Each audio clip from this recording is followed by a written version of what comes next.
മത്സ്യത്തൊഴിലാളി ക്ഷേമനിധി ബോർഡിന്റെ നേതൃത്വത്തിൽ ബോധവൽക്കരണ ക്ലാസ് സംഘടിപ്പിച്ചു. ചെന്തുരുത്തി കൊശവൻകുന്നിൽ നടന്ന പരിപാടി ജില്ലാ പഞ്ചായത്ത് അംഗം പി കെ ഡേവിസ് ഉദ്ഘാടനം ചെയ്തു.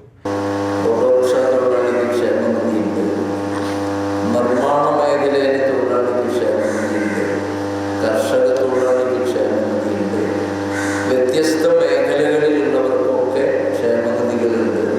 മത്സ്യത്തൊഴിലാളികൾക്ക് ക്ഷേമനിധി ബോർഡ്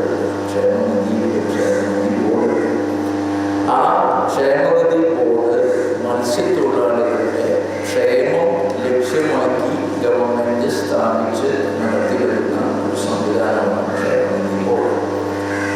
ഇപ്പോൾ അടുത്ത കാലത്താണ് കഴിഞ്ഞ വർഷം ഈ വിധത്തിലുള്ള ഒരു ബോധവൽക്കരണ ക്ലാസ് സാംസ്കാരിക നിലയത്തിൽ വെച്ച് നടത്തിയിട്ടുണ്ട്. എനിക്കതിൽ പങ്കെടുക്കാൻ ഒരവസരം ലഭിക്കുകയുണ്ടായി.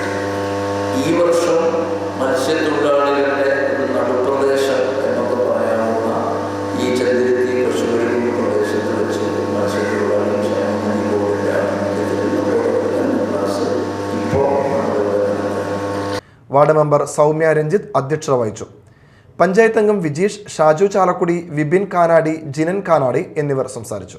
മത്സ്യത്തൊഴിലാളികളിൽ ക്ഷേമനിധി board fisheries officer V Sujith, MS Hydros, EC Johnson എന്നിവർ ബോധവൽക്കരണ ക്ലാസ് നയിച്ചു.